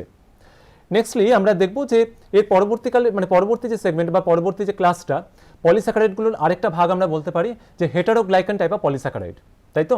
তো হেটারোগ্লাইকান টাইপ অফ পলিস্যাকারাইড কাকে বলবো আমরা? না, যে সমস্ত পলিস্যাকারাইডগুলোকে ভাঙলে পর আমরা বিভিন্ন টাইপের, different types of, numerous kinds of monosaccharide আমরা পাবো। ওকে, তো এই বিভিন্ন রকমের মনোস্যাকারাইড দিয়ে যদি আমি উল্টো করে বলি যে বিভিন্ন রকমের মনোস্যাকারাইড কম্বাইন করে যে পলিস্যাকারাইড বা বহু শর্করাটা তৈরি হচ্ছে, তাকে আমরা কনসিডার করব অ্যাজ হচ্ছে হেটারোগ্লাইকান টাইপ অফ পলিস্যাকারাইড। এর এক্সাম্পল কি হবে? এর এক্সাম্পল আমরা বলতে পারি যে হেপারিন। এখন কথা হচ্ছে হেপারিনটা কি ব্যাপার? হেপারিন আমরা দেখবো যে আমাদের নর্মালি কি হয় যে স্কিনে ধরো আমাদের কেটে ছড়ে গেল, নর্মালি কি হয় যে ব্লাড বেরিয়ে আসে এবং 2 থেকে 8 মিনিটের মধ্যে দেখবো রক্তটা জমাট বেঁধে যাচ্ছে, রাইট? তো এখানে আমরা একটা জিনিস উল্লেখ করব যে এই জিনিসটা এটা কিন্তু বডির বাইরে এলেই হচ্ছে, রাইট? বডির মধ্যে দিয়ে যখন বিভিন্ন রক্তবাহ, একটু আগে বলছিলাম, তো রক্তবাহ বা ব্লাড ভেসেলের মধ্যে দিয়ে যখন এটা পাস করছে তখন তো জমাট বাঁধে না, রাইট? তখন তো স্মুথলি রান করে যাচ্ছে। এটা কেন? এটা হচ্ছে because of the presence of this heparin. এই যে হেপারিন নামক যে ম্যাটারটা, এটা আমরা দেখবো আমাদের বডির মধ্যে এক রকমের শ্বেত রক্তকণিকা WBC প্রেজেন্ট রয়েছে, যার নাম হচ্ছে বেসোফিল। এই বেসোফিলগুলো আমরা দেখবো হেপারিন নামক এই ম্যাটারটি সিক্রিট করছে, যার ফলস্বরূপ কি হচ্ছে না আমাদের বডির মধ্যে ব্লাড বা যে কোনো বডি ফ্লুইড কি করছে না স্মুথলি রান করতে পারছে। ওকে, তো এটা আমরা বলতে পারি one of the examples of এই হেপারিনটা, one of the examples of anti blood coagulant. Okay, রক্ততঞ্চন বিরোধী একটি পদার্থ। আরেকটা এক্সাম্পল আমরা দেখবো হায়ালুরোনিক অ্যাসিড। নর্মালি কি হয় হিউম্যান বডির মধ্যে, আমাদের ধরি যদি এক্সাম্পলটা দিই, হিউম্যান বডির মধ্যে আমরা দেখবো যে আমরা sexual type of reproduction usually run করে, তাই তো? তো এখানে কি হয়, একটা ফিমেল গ্যামেট ওভাম সেল, আরেকটা আমরা বলতে পারি matured male gamete sperm cell, তারা একসঙ্গে they are getting fuse together. তারা একসঙ্গে যে ফিউজ হচ্ছে তার পদ্ধতিটাকে আমরা বলি ফার্টিলাইজেশন, এটা তো আমরা সবাই জানি। এবং ফিউশনের ফলে, ফার্টিলাইজেশনের ফলে আমরা দেখছি আলটিমেটলি একটা ইউনিসেলুলার এককোষী জাইগোটিক সেল তৈরি হচ্ছে। তো এখানে আমি একটু উল্লেখ করব, যখন স্পার্ম সেলটা গিয়ে, যে কোনো একটা স্পার্ম সেল ধরা যাক যে সে গিয়ে ওভাম সেলের উপর গিয়ে সেখানে পেনিট্রেট করছে, সেখানে ভেতরে ঢোকার চেষ্টা করছে, কিন্তু এটাও আমরা জানি একসঙ্গে একাধিক অ্যাট এ টাইম অনেকগুলো স্পার্ম সেল ঢোকার চেষ্টা করে ভেতরে, কিন্তু আলটিমেটলি একটাই স্পার্ম সেল কিন্তু ঢুকতে পারে। কিন্তু প্রথম অবস্থায় আমরা দেখব যে কোনো স্পার্ম সেল কিন্তু ঢুকতে পারে না, সবাই কিন্তু চেষ্টা করে যায় ঢোকার, তাই তো? তো সেক্ষেত্রে আমরা দেখব যে প্রথম কি হয় না, এই যে চেষ্টা করছে কিন্তু তাও ঢুকতে পারছে না, এই সিনারিওটা কেন হচ্ছে, এই পরিস্থিতিটা কেন আসছে না? এই যে ওভাম সেলটার বা এক্স সেলটার চারপাশে আমরা দেখব যে একটা অ্যাসিড থাকে, যার নাম হচ্ছে হায়ালুরোনিক অ্যাসিড। এই because of the presence of this hyaluronic acid, আমরা দেখব যে তারা অ্যাকচুয়ালি তারা কি হচ্ছে না এই স্পার্ম সেলগুলো ঢুকতে বাধাপ্রাপ্ত হচ্ছে। তো যাই হোক, এই হায়ালুরোনিক অ্যাসিড আমরা বলতে পারি one of the examples of heteroglycan type of polysaccharide. তো যাই হোক, আমরা আরেকটুখানি এগিয়ে যাব এখান থেকে। এরপরে আমরা দেখব বেশ কিছু স্লাইডের মধ্যে দেখে নেব যে সেখানে অবজেক্টিভ কিছু কোয়েশ্চেন আসতে পারে, এরকম টাইপের কোয়েশ্চেন যে হয়তো সুইটেস্ট সুগারের কথা বলা হলো, সেক্ষেত্রে আমরা দেখব যে এখানে বলা হচ্ছে ফ্রুক্টোজকে। নেক্সট যদি বলা হয় যে টেবিল সুগার কাকে কনসিডার করা হচ্ছে, সেটা আমরা দেখব বলা হচ্ছে সুক্রোজকে, তাই তো। তো আবার এখানে বলতে পারি আমরা সুক্রোজকে যেমন টেবিল সুগার বলা হচ্ছে, ঠিক আছে, সেরকম ইনভার্টেড সুগারও বলা হচ্ছে। ওকে, তো যাই হোক, এরপরে আমরা নেক্সট কোয়েশ্চেনটা দেখবো যে ধরো হেক্সোজ সুগার, একটু আগে আমি ডিসকাস করেছি। হেক্সোজ সুগার আমি বলেছি যে সেটা আমরা বলছি কনসিডার করছি অ্যাজ হচ্ছে গ্লুকোজকে। আবার আমরা বলতে পারি যে হানির মধ্যে, মধুর মধ্যে কোন type of specific sugar present থাকে, আমরা লেবুলোজ বা এটা এক রকমের ফ্রুক্টোজ, আর হচ্ছে ডেক্সট্রোজ যা হচ্ছে এক রকমের গ্লুকোজ, তা কিন্তু প্রেজেন্ট থাকে। এই নামগুলো কিন্তু আমাদের মনে রাখতে হবে। ওকে, তো এরপর আমরা নেক্সটলি আরেকটা কোয়েশ্চেনের দিকে যাব, সেটা হচ্ছে সুগার প্রেজেন্ট ইনটু ডিএনএ। আমি যখন তোমাদের জেনেটিক্স চ্যাপ্টারটা পড়াবো সেখানে তোমরা দেখবে এই DNA, RNA, what ever it is, আমরা দেখবো এর মধ্যে কিছু পেন্টোজ সুগার প্রেজেন্ট রয়েছে। তো পেন্টোজ সুগার আমরা এদের ফুল ফর্ম থেকে ডিডিউস করতে পারি এর মধ্যে কোন কোন পেন্টোজ সুগারগুলি প্রেজেন্ট রয়েছে। না, আমরা বলবো ডিএনএর মধ্যে ডিঅক্সিরাইবোজ সুগার, আর আরএনএর মধ্যে শুধু রাইবোজ সুগার, রাইবোনিউক্লিক অ্যাসিড, তো রাইবোজ সুগার প্রেজেন্ট থাকছে। এগুলো একটু আমরা খেয়াল রাখবো। এরপরে নেক্সটলি আমরা চলে আসবো প্রোটিনের সেগমেন্টে। এখানে আমরা সবাই জানি যে প্রোটিন অ্যাকচুয়ালি কি না, এটা বলতে পারি আমরা বিল্ডিং ব্লক, বা আমরা বলতে পারি যে মেজর ইনগ্রেডিয়েন্ট বা one of the important ingredients compositions of our body. তো এটা নর্মালি কি হচ্ছে না, আমাদের বডির মধ্যে অ্যামাইনো অ্যাসিডের চেন তৈরি হয়, আলটিমেটলি কিন্তু প্রোটিনাস ম্যাটারগুলো তৈরি হচ্ছে। ওকে, আমাদের দেহের যে প্রতিটা সেলের মধ্যে সব থেকে গুরুত্বপূর্ণ যে অংশ মানে নিউক্লিক অ্যাসিড, মানে এই জেনেটিক মেটেরিয়াল, বা আমরা বলতে পারি যে ডিএনএ, আরএনএ যেটা যারা আছে, তো সেই ডিএনএর ধরা যাক এরকম আমরা দেখলাম তার মধ্যে আলটিমেট পোর্শনটা বা আলটিমেট তার মধ্যে যে ম্যাটারটা প্রেজেন্ট রয়েছে, সেটা যেটা অ্যাকচুয়ালি কার্যকরী হয় সেটা হচ্ছে নাইট্রোজেনাস বেসগুলো। ওকে, তো যাই হোক, এখানে আমরা দেখবো যে এর ফাংশন, নর্মাল ফাংশনগুলি কী কী, না এটা আমাদের মেজর গ্রোথ বা আমরা বলতে পারি ডেভেলপমেন্ট পারপাসে হেল্প করছে। নেক্সটলি আমরা দেখবো যে আমাদের বডিকে এরা এনার্জি প্রোভাইড করছে। তারপরে আমরা এটা কাজ করছে আমাদের বডির মধ্যে বিভিন্ন রকম বা সেলুলার বিভিন্ন রকম বায়োকেমিক্যাল যে অ্যাক্টিভিটিগুলো হচ্ছে, সেগুলো কি কারণে হচ্ছে, যে এনজাইমেটিক অ্যাক্টিভিটির কারণে এনজাইমগুলো বা কোনো না কোনো প্রোটিনাস ম্যাটার ফার্দার অন্য কোনো প্রোটিনাস ম্যাটারকে ইনস্ট্রাকশন দিচ্ছে বা অ্যাক্টিভেট করছে বা আরও হয়তো স্লো করে দিচ্ছে কোনো প্রসেস। ওকে, তো এইভাবে কিন্তু আমরা দেখবো যে কোনো রকম বায়োকেমিক্যাল পাথওয়েরই কিন্তু ডিজাইনিংগুলো সম্পন্ন হচ্ছে। নেক্সটলি এরপর আমরা দেখবো যে এর নর্মাল সোর্সগুলো তো সবাই আমরা জানি যে মিট, ফিশ, এগ, বিন, সয়াবিন, এগুলোর কথাই বলা হচ্ছে। তো এগুলো জানা আমাদের ঠিক আছে, এগুলো তো আমরা জানবই। তার সাথে আমরা একটা জিনিস জানবো যে প্রোটিনাস ম্যাটারগুলো যদি কোনোভাবে তার ডেফিসিয়েন্সি আমরা আমাদের বডির মধ্যে দেখি, তো সেটার প্রকাশ কিন্তু আমরা দেখব বিভিন্ন ডিজিজ কন্ডিশনের অ্যাপিয়ারেন্সের মাধ্যমে হচ্ছে। সেটা কি হতে পারে, সেটা কিন্তু হতে পারে কোয়াসিওকোর, সেটা কিন্তু হতে পারে ম্যারাসমাস। ওকে, এই টাইপের ডিজিজগুলো আমরা দেখব যে এগুলো শিশুদের বডির মধ্যে হয়। যেমন আমরা বলবো কোয়াসিওকোর কিছুটা মানে চিলড্রেন বা কিছুটা বড় বাচ্চাদের ক্ষেত্রে হচ্ছে, ঠিক আছে, 3 বছরের মধ্যে যে বাচ্চারা রয়েছে তাদের মধ্যে হচ্ছে। আবার আমরা দেখব ম্যারাসমাস যেটা, সেটা একেবারে শিশুদের মধ্যে হচ্ছে, 6 মাসের যে শিশু তাদের মধ্যে আমরা সেটার লক্ষণ দেখতে পাচ্ছি, যে প্রোটিন ডেফিসিয়েন্সি কিছু ডিজিজ, ওকে, বা ম্যালনিউট্রিশন টাইপ অফ যে ঘটনাগুলো ঘটছে তার মধ্যে তার দরুন ঘটা কিছু ডিজিজ কন্ডিশন আমরা বলতে পারি। নেক্সট আমরা দেখবো যে প্রোটিনের টাইপ। নেক্সট স্লাইডে আমরা এখানে এটাই দেখতে পাচ্ছি যে প্রোটিনের যে টাইপগুলো, এই প্রোটিনস আর ইউজুয়ালি ক্লাসিফাইড ইন্টু 3 টাইপস। 3 রকম ভাগে আমরা প্রোটিনাস ম্যাটারগুলোকে ভাগ করতে পারি। একটা আমরা দেখবো যে সিম্পল প্রোটিন। সিম্পল প্রোটিন আমরা দেখবো যে শুধুমাত্র প্রোটিনাস ম্যাটার আছে, আর কিচ্ছু নেই। ওকে, তো শুধুমাত্র প্রোটিনাস ম্যাটারগুলি প্রেজেন্ট রয়েছে, সেই সমস্ত প্রোটিনাস ম্যাটারগুলিকে আমরা কনসিডার করবো অ্যাজ হচ্ছে সিম্পল প্রোটিন। তো সিম্পল প্রোটিনের মধ্যে আমরা এটা মনে রাখবো যে এর এক্সাম্পল কি হতে পারে। একটা আমরা দেখবো যে আমাদের বডিরই ডিএনএ বা আরএনএ এগুলোর মধ্যে প্রেজেন্ট থাকছে যে সিম্পল প্রোটিন। এখান থেকে কিন্তু কোয়েশ্চেন আসে, what is the major component or what is the major composition of DNA or RNA যেটা যারা আছে। তো এখান থেকে আমরা এটা মনে রাখবো যে হিস্টোন বলে একটা প্রোটিনাস ম্যাটার আছে, যেটা কিন্তু অ্যাকচুয়ালি এই ডিএনএ কিংবা আরএনএর মধ্যে থেকে থাকে। নেক্সটলি আমরা দেখবো যে এরপরে আরেকটা ধরো যদি বলি যে এখানে অ্যালবুমিন বলে একটা প্রোটিনের কথা আমরা জানি, রাইট। তো এটা কোথায় প্রেজেন্ট থাকছে, এটা আমরা জানি যে ডিমের সাদা অংশের মধ্যে এটা প্রেজেন্ট থাকে মেজরলি, কুসুমের মধ্যে টু সাম এক্সটেন্ট থাকে, কিন্তু বেশিরভাগ ক্ষেত্রে আমরা দেখবো সাদা অংশের মধ্যে এটা প্রেজেন্ট রয়েছে। নেক্সটলি আমরা চলে যাব হচ্ছে ধরো কমপ্লেক্স প্রোটিন। কমপ্লেক্স প্রোটিনের মধ্যে আমরা দেখব এখানে একটা প্রোটিনাস ম্যাটারও থাকছে, তার সাথে একটা নন প্রোটিনাস ম্যাটারও জুড়ে থাকছে। ওকে, তো তাহলে কি হচ্ছে, এই যে কম্বাইন্ড ফর্মটা, এটাকে তখন আমরা বলবো একটা complex protein. Right. One of the examples কি হতে পারে না, হিমোগ্লোবিন, সব থেকে কমন এক্সাম্পল আমাদের বডির। ওকে, তো হিমোগ্লোবিন আমরা কি জানি আমাদের ব্লাডের মধ্যে তো আছে, তো এর মধ্যে গ্লোবিন প্রোটিন পার্ট প্রেজেন্ট রয়েছে, তার সাথে আমরা দেখব যে নন প্রোটিনাস পার্ট হিম পোর্শন সেটাও প্রেজেন্ট রয়েছে। তাহলে কি হলো, এই যে কমপ্লেক্স ফর্মটা এর মধ্যে দেখব যে এই হিম পোর্শনের মধ্যে কিন্তু আয়রনের পরফারিন রিংটা প্রেজেন্ট রয়েছে। তো আলটিমেটলি আমরা দেখলাম এই যে কমপ্লেক্স প্রোটিনাস ম্যাটারটা, এই কমপ্লেক্স প্রোটিনাস ম্যাটারের মধ্যে কিন্তু আমরা যেটা বুঝতে পারলাম যে এই হিমোগ্লোবিনের যে কেসটা এখানে কিন্তু এটাকে আমরা কনসিডার করতে পারি as one of the examples of complex protein. আরেকটা আমরা এখানে উল্লেখ করেছি সেটা হচ্ছে ধরো গ্লাইকোপ্রোটিন। তো এখানে আমরা বুঝতেই পারছি একটা প্রোটিনাস ম্যাটার আর একটা নন প্রোটিনাস ম্যাটার একসঙ্গে জুড়ে রয়েছে। তো সেটা আমরা নর্মালি দেখতে পাই যে সেল মেমব্রেনের যে স্ট্রাকচারগুলি, সেলের স্পেশাল ক্লাস কিংবা সেলের ক্লাস যখন তোমরা শুনবে সেখানে তোমরা জানতে পারবে যে সেল মেমব্রেনের স্ট্রাকচার বিভিন্ন সায়েন্টিস্টের পয়েন্ট অফ ভিউ থেকে বিভিন্ন রকমের হয়ে থাকে।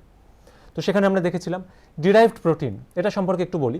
যখন আমরা প্রোটিনাস ম্যাটারগুলো কনজিউম করছি, যে কমপ্লেক্স ফরম্যাটে কনজিউম করছি তাদের, সেটাকে মুখে দেওয়ার সাথে সাথেই অ্যামাইনো অ্যাসিড তাদের সিম্পলেস্ট ফরম্যাটে কনভার্ট হয়ে যাচ্ছে না, তা কিন্তু নয়। এখানে আমরা দেখব যে ফরম্যাটে তাদেরকে আমরা এখানে ধরো কনজিউম করলাম, সেটা ধীরে ধীরে ধীরে ধীরে দেখলাম সেটা ভাঙতে থাকলো এবং আলটিমেটলি সেটা কিন্তু বিভিন্ন পর্যায়ের মধ্যে দিয়ে, বিভিন্ন মধ্যবর্তী পর্যায়ের মধ্যে দিয়ে আলটিমেটলি গিয়ে অ্যামাইনো অ্যাসিডে পরিণত হচ্ছে। মধ্যবর্তী পর্যায়গুলো কি না, এর মাঝের পর্যায়গুলি বলতে পারি হয়তো মেটাপ্রোটিন, পেপটোন, পেপটাইড, প্রোটিওজ এগুলি রয়েছে। তো তাহলে এই যে মধ্যবর্তী পর্যায়ের যে বা ম্যাটারগুলি, প্রোটিনাস ম্যাটারগুলি, এগুলোর বায়োকেমিক্যাল নেচারও আমরা দেখব কিন্তু মেন সেই কমপ্লেক্স প্রোটিনটার মতনই। ওকে, তো এটাকে নর্মালি বা মানে প্রাকৃতিকভাবে তো আমরা পাচ্ছি না, রাইট। তো এগুলোকে আমরা ডিরাইভ করছি বা এগুলো এই যে ডাইজেশন প্রসেসটার মাধ্যমে তৈরি হচ্ছে, তো এই কারণে এগুলোকে বলা হবে তখন ডিরাইভ প্রোটিন বা অ্যাকোয়ার্ড প্রোটিন, বা বাংলায় বললে আমরা এটাকে বলবো লব্ধ প্রোটিন। ওকে, তো এটার সম্পর্কে আমরা জানলাম। এখান থেকে একটা কোয়েশ্চেন খুব ফ্রিকোয়েন্টলি আসে, যেমন হচ্ছে প্রোটিন স্পেয়ারিং ফুড, প্রোটিন বাঁচোয়া খাদ্য কাকে বলবো? এটা আমরা বলবো হচ্ছে কার্বোহাইড্রেটকে, কারণ অনেক দিন যাবৎ প্রোটিন না খেয়ে শুধুমাত্র কার্বোহাইড্রেট খেয়ে তার উপরেও কিন্তু জীবন ধারণ করা যায়। ওকে, আমি কেন কথাটা উল্লেখ করলাম যে অনেক দিন যাবৎ, কেন এটা বললাম না যে এন্টায়ার লাইফ জুড়ে এটা সম্ভব? কারণ হচ্ছে প্রোটিনের যে সিম্পলেস্ট ফরম্যাট অ্যামাইনো অ্যাসিড বলেছিলাম, এই অ্যামাইনো অ্যাসিড কিন্তু ইউজুয়ালি দু রকমের হতে পারে। একটা আমরা দেখব এসেনশিয়াল অ্যামাইনো অ্যাসিড, আর একটা হচ্ছে নন এসেনশিয়াল অ্যামাইনো অ্যাসিড। তো নন এসেনশিয়াল অ্যামাইনো অ্যাসিড যেটা, সেটা কিন্তু আমরা যে কোনো রকম নন প্রোটিনাস ম্যাটার থেকে দেখব সেটা ফরমেশন হতে পারে, কনভার্সন হতে পারে, কিন্তু এসেনশিয়াল অ্যামাইনো অ্যাসিড, অপরিহার্য অ্যামাইনো অ্যাসিড, এটা কিন্তু কোনো নন প্রোটিনাস ম্যাটার থেকে কনভার্ট করা কিন্তু বা হওয়া কিন্তু সম্ভব নয়। এটা কিন্তু আমাদের বডিতে কোনো নন প্রোটিনাস ম্যাটার থেকে কিন্তু উদ্ভূত হতে পারে না। তো এরকম আমরা দেখব 20টা যদি total amino acid, major amino acid হয়, তার মধ্যে 8টা অ্যামাইনো অ্যাসিড, এখনকার দিনে যদি 9টা অ্যামাইনো অ্যাসিড ধরা হয়, যে এরকম হচ্ছে এসেনশিয়াল অ্যামাইনো অ্যাসিডের পর্যায়ে পড়ে। বাচ্চাদের ক্ষেত্রে অবশ্যই আমরা দেখব দুটো এক্সট্রা অ্যামাইনো অ্যাসিড আছে, সেখানে সেই অ্যামাইনো অ্যাসিডগুলোর লিস্টও আমরা দেখব কীভাবে তাদের মেমোরাইজ করতে হয়, তার একটা ট্রিক আমরা দেখে নেব। তো তাদেরকে আমরা বলছি এসেনশিয়াল অ্যামাইনো অ্যাসিড। তো যাই হোক, নেক্সটলি আমরা দেখব এই এসেনশিয়াল অ্যামাইনো অ্যাসিডের ট্রিকটি এখানে আমরা নেক্সট স্লাইডে দেখতে পাচ্ছি, যে এখানে আমরা এই নেমোনিকটা ফার্স্টে লিখব try this VIP mall, try this VIP mall. এখানে আমরা দেখব যে ট্রাই থেকে হচ্ছে ট্রিপ্টোফ্যান, তোমরা একটু স্পেলিংগুলো দেখে রাখবে, যদিও আমাদের জাস্ট অপশনটা দেখে চিনতে হবে, তো তাহলেই সব ঠিক আছে। তো নেক্সট আমরা দেখব দিসের টিএইচআই থেকে হচ্ছে থ্রিওনিন, তারপরে লাস্টের এইচআইএস থেকে আমরা দেখব হিস্টিডিন। নেক্সটলি আমরা দেখব ভিআইপির ভি থেকে হচ্ছে ভ্যালিন, আই থেকে হচ্ছে আইসোলিউসিন, পি থেকে আমরা দেখব ফিনাইল অ্যালানিন, তারপরে হচ্ছে মল, এম থেকে আমরা দেখব মিথিওনিন, তারপরে হচ্ছে এ থেকে আমরা দেখব আর্জিনিন, এল থেকে দেখব লিউসিন, অ্যান্ড লাস্ট এল থেকে দেখব লাইসিন। তো এইভাবে কিন্তু আমরা এসেনশিয়াল অ্যামাইনো অ্যাসিডগুলিকে কিন্তু আমরা বুঝতে পারছি বা মেমোরাইজ করে রাখতে পারি ইজিলি, তাই তো? তো যাই হোক, নেক্সট আমরা একটুখানি এগিয়ে যাব, সেটা হচ্ছে ফ্যাট বা লিপিড। ফ্যাট বা লিপিড আমরা কি দেখব না, এরা হচ্ছে normally saturated ester of glycerol and হচ্ছে ফ্যাটি অ্যাসিড। তো এটাতে আমরা সবাই জানি, প্রথমে আমি বললাম যে ফ্যাটি অ্যাসিড এবং গ্লিসারলের সমন্বয়ে অ্যাকচুয়ালি এই এস্টার টাইপের বায়োকেমিক্যাল স্ট্রাকচারের যে এই ফ্যাট বা লিপিড পোর্শনগুলি, এগুলি কিন্তু তৈরি হয়ে থাকে। এই টাইপগুলি সম্পর্কে আমরা জানবো, তার আগে দেখে নেব যে এর মেজর ফাংশনগুলি কী কী আছে। প্রথমত এরা আমাদের বডিকে এনার্জি প্রোভাইড করছে, অন্যান্য যে সমস্ত ইনগ্রেডিয়েন্ট তাদেরই মতন। প্লাস আমরা দেখব যে কোনো রকম ইনজুরি থেকে আমাদের বডিকে বেসিকভাবে প্রোটেকশন প্রোভাইড করার জন্য কিন্তু এরা ভীষণভাবে রেসপন্সিবল। নেক্সটলি আমরা দেখব যে কী হচ্ছে না, আমাদের স্কিনটাকে কী করছে না, সেখানে এরা এই সমস্ত লিপিড কিংবা ফ্যাট ম্যাটারগুলো কিন্তু স্কিনের ভেতরে আমাদের যে সফট যে মাসেল টিস্যুগুলো রয়েছে সেগুলোকে কিন্তু একটা প্রোটেকশন প্রোভাইড করার কাজও তারা করছে, একটা ইনসুলেটর হিসেবে কাজ করছে, রাইট। তো এর সোর্সগুলো আমরা সবাই জানি, মিল্ক হতে পারে, meat, cheese, butter, extensively in red meat এটা প্রেজেন্ট রয়েছে, রাইট। তো এরপরে আমরা বলতেই পারি যে বেশ কিছু ডিজিজ কন্ডিশন, বেশ কিছু লাইফস্টাইল ডিজিজ, আমি একদিন তোমাদের ডিজিজ নিয়ে কিছু ডিসকাশন করব, সেখানে তোমরা দেখবে যে হাইপার টেনশন, এখনকার দিনে ঘরে ঘরে আমরা দেখি যে হাই ব্লাড প্রেশারের পেশেন্ট তারা রয়েছে। এখনকার দিনে আমরা দেখতে পাই যে ধরো এরকমভাবে বিভিন্ন রকমের কার্ডিয়াক ডিসঅর্ডার ফর্ম করছে রাইট আমাদের বডির মধ্যে। সেটা কেন? সেটার কারণ হচ্ছে আমাদের ফুড হ্যাবিটের কারণে। আমাদের এই ফুড হ্যাবিটের কারণেই কিন্তু আমরা দেখি যে excessive amount of fat matter কিংবা এই লিপিড পোর্শনগুলো যখন আমরা দেখি যে কনজিউম করছি, তখন কিন্তু আমরা দেখব যে তাদের কনজামশনের ফলে আলটিমেটলি কী হচ্ছে না, আমাদের কোলেস্টেরল লেভেল কিন্তু ডে বাই ডে ইনক্রিজ করে যাচ্ছে, তাই না? তো সেই কারণে ব্যাড কোলেস্টেরল আছে, সেটা এক্সেসিভ অ্যামাউন্টে ইনক্রিজ করে গেলে কিন্তু আমরা দেখব যে আমাদের বডির মধ্যে বিভিন্ন রকম কার্ডিয়াক ডিসঅর্ডার অ্যাপিয়ার করছে। নেক্সটলি আমরা দেখব যে টাইপসগুলো, এখানে টাইপসগুলো একটু আমি বলে দিই। যেমন এখানে সিম্পল টাইপ অফ ফ্যাট আছে, যার মধ্যে শুধুমাত্র প্রোটিনাস ম্যাটারের মতনই শুধুমাত্র ফ্যাটি বা লিপিডই প্রেজেন্ট রয়েছে। সেগুলির আবার দুটো ভাগ হয়, একটা হচ্ছে ন্যাচারাল ফ্যাট, যার এক্সাম্পল আমরা বলতে পারি অয়েল। আবার দেখবো আরেকটা হচ্ছে ওয়্যাক্স বা মোম, যদি বলি তো সেটার এক্সাম্পল হতে পারে বি ওয়্যাক্স, মোম যেটাকে বলি, মৌচাক থেকে যেটা আমরা পাচ্ছি। নেক্সটলি আমরা দেখবো যে complex type of fat. Complex type of fat আমরা দেখবো যে ফসফোলিপিড হতে পারে। ফসফোলিপিডের একটা এখান থেকে কোয়েশ্চেন আসে যে কোন টাইপ অফ লিপিডগুলি, লিপিড প্রোফাইলগুলি কিন্তু এই যে ফ্লুইড মোজাইক মডেল, মনে আছে সেই সেলের চ্যাপ্টারে আমরা জেনেছিলাম হচ্ছে প্লাজমা মেমব্রেনের স্ট্রাকচার, যে ফ্লুইড মোজাইক মডেল সিঙ্গার আর নিকোলসন যেটার কথা বলেছিলেন। তো এই ফ্লুইড মোজাইক মডেলের মধ্যে কোন টাইপ অফ লিপিড ম্যাটারগুলি প্রেজেন্ট থাকে, তাহলে কিন্তু আমরা ফসফোলিপিডের নাম সেখান থেকে করব। নেক্সট হচ্ছে স্টেরয়েড টাইপ অফ ফ্যাট আমরা দেখতে পাই, সেখানে হচ্ছে আমাদের যে সেক্স হরমোনগুলো থাকে আমাদের বডির মধ্যে, টেস্টোস্টেরন একটা অ্যান্ড্রোজেনাস হরমোন, ইউজুয়ালি মেল হরমোন আমরা বলে থাকি, আরেকটা হচ্ছে প্রোজেস্টেরন, ইস্ট্রোজেন, এগুলোকে আমরা কনসিডার করবো অ্যাজ হচ্ছে steroid type of fat or lipid. Okay, nextly আমরা চলে যাব ভিটামিনের সেগমেন্টে। ভিটামিনের সেগমেন্টে আমরা দেখবো এখানে কি হচ্ছে না, ভিটামিনগুলি নর্মালি আমরা বলতে পারি যে কিছু ভাইটাল অ্যামাইনো অ্যাসিড, এবং এগুলি কি হচ্ছে না খুব স্বল্প অ্যামাউন্টে কিন্তু আমাদের বডির মধ্যে এগুলি প্রেজেন্ট থাকে, এগুলো মানে বডি মেকিং ম্যাটেরিয়াল। কিন্তু উইদাউট দিস আমরা দেখব বিভিন্ন রকম ডেফিসিয়েন্সি সিনড্রোমও কিন্তু, অভাবজনিত লক্ষণ বা রোগ কিন্তু আমাদের বডির মধ্যে অ্যাপিয়ার করছে। তো এখানে যেটি মনে রাখবো আমরা, একটা হচ্ছে যে এই সমস্ত ভিটামিনগুলো, এখান থেকে একটা কোয়েশ্চেন আসে, on basis of their solubility they are usually classified into two types. একটা আমরা বলতে পারি কিছু কিছু ভিটামিন যারা হচ্ছে লিপিড সলিউবল বা ফ্যাটের মধ্যে তারা সলিউবল, আবার কিছু ভিটামিন আছে যারা হচ্ছে ওয়াটার সলিউবল। কি করে মনে রাখবো স্যার?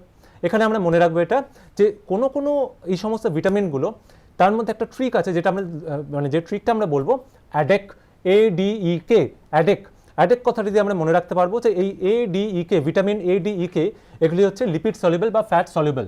ওকে, নেক্সটলি আমরা দেখবো যে ভিটামিন বি কমপ্লেক্স বা ভিটামিন সি যেগুলো থাকছে সেগুলো হচ্ছে ওয়াটার সলিউবল ভিটামিন। নেক্সটের পর আমরা চলে আসবো একটা ট্রিকে। এই ট্রিকগুলোর মাধ্যমে আমরা দেখব যে এই যে ভিটামিনগুলোর এই সেগমেন্টগুলো ভীষণ ভীষণ ইম্পর্টেন্ট। এই ভিটামিনগুলোর মধ্যে আমরা দেখব যে এখানে কি হচ্ছে নর্মালি যে এই ভিটামিনগুলোর মধ্যে বিভিন্ন রকম কেমিক্যাল নেম আছে ভিটামিনগুলোর। ওকে, এক একটা ভিটামিনের এক এক রকম কেমিক্যাল নেম। ওকে, আবার আমরা দেখব যে এই যে ভিটামিনগুলো তাদের বেশ কিছু হচ্ছে ডেফিসিয়েন্সি সিনড্রোমও রয়েছে। এগুলো কিন্তু একটিও সিঙ্গেল এই কেমিক্যাল নেম কিংবা ডেফিসিয়েন্সি সিনড্রোম আমাদের মুখস্থ করার কোনো প্রয়োজন নেই। আমরা ট্রিক এখানে অ্যাপ্লাই করব। ট্রিকগুলির সাহায্যে আমরা অতি সহজেই নিমেষের মধ্যে যে কোনো মুহূর্তে আমরা যে কোনো ভিটামিনের কেমিক্যাল নেম কী হবে, তাদের ডেফিসিয়েন্সি সিনড্রোম কোন ডিজিজটা তাদের আমাদের বডির মধ্যে অ্যাপিয়ার করছে তাদের অভাবে, সেগুলো কিন্তু আমরা বলতে পারি। যেমন এখানে আমরা দেখব একটা mnemonic, rat asks Cal to fly, তাই তো? এখান থেকে র্যাট থেকে হচ্ছে রেটিনল, ভিটামিন এর আমরা বলতে পারি এটা হচ্ছে কেমিক্যাল নেম। আস্ক থেকে হচ্ছে অ্যাসকর্বিক অ্যাসিড, তো ভিটামিন সি এর কেমিক্যাল নেম। ক্যাল থেকে ক্যালসিফেরল, ভিটামিন ডি এর কেমিক্যাল নেম। টু থেকে হচ্ছে টোকোফেরল, ভিটামিন ই এর আমরা বলতে পারি যে এটা কেমিক্যাল নেম। ফ্লাই থেকে হচ্ছে ফাইলোকুইনোন, এটা আমরা বলতে পারি ভিটামিন কে এর কেমিক্যাল নেম। একইভাবে বি কমপ্লেক্স আমরা বলতে পারি যে এটা একটা অনেকগুলো ভিটামিন আছে, B1 থেকে শুরু করে B12 অবধি অনেকগুলো ভিটামিনের মধ্যে রয়েছে। তো এখানে আমরা দেখব যে একটা হিন্দি নেমোনিক আমরা এখানে ইউজ করবো, এমনি মিনিংলেস, কিন্তু আমাদের জন্য এটা উপকারী, আমাদের এটা হেল্প করছে। তো এখানে নেমোনিকটা আমরা দেখতে পাচ্ছি তোমরা সবাই স্লাইডের মধ্যে, যে ঠাক্কার নিচে পানি পার বাফেলো সোয়া, এমনি মিনিংলেস রাইট, কিন্তু আমরা এখানে দেখব এখান থেকে খুব সহজেই আমরা কিন্তু ভিটামিনের এই যে কেমিক্যাল নেমগুলো এগুলো কিন্তু আমরা বের করে ফেলতে পারছি। কীরকমভাবে? ঠাক থেকে হচ্ছে থিয়ামিন, থিয়ামিন থেকে আমরা বলবো যে ভিটামিন B1। ওকে, কারের আর থেকে হচ্ছে রাইবোফ্লাভিন, রাইবোফ্লাভিন থেকে আমরা মনে রাখবো সেটা হচ্ছে ভিটামিন B2 তার কেমিক্যাল নেম। নিচে থেকে হচ্ছে নিয়াসিন, এটা আমরা মনে রাখবো ভিটামিন B3 তার কেমিক্যাল নেম। নেক্সট হচ্ছে পানি, পানি থেকে মনে রাখবো প্যান্টোথেনিক অ্যাসিড। এখানে কিন্তু আমরা একটা কথা বলবো, উল্লেখ করবো, সেটা হচ্ছে ভিটামিন B4 আর ভিটামিন B8। ওকে, 4 আর 8 এটা দিয়ে মনে রাখবে, ভিটামিন B4 অ্যান্ড B8 এই দুটো ইউজুয়ালি ব্যবহৃত এখানে হচ্ছে না, আমরা এখানে আনবো না, এতটাই কম পরিমাণে এটা আসছে যে এটা নেগলিজেবল এই মুহূর্তে আমাদের কাছে। তো এই জন্য পানি থেকে প্যান্টোথেনিক অ্যাসিড, ভিটামিন B5 দেখলাম। পার্ট থেকে হচ্ছে পাইরিডক্সিন, ভিটামিন B6 এর কেমিক্যাল নেম।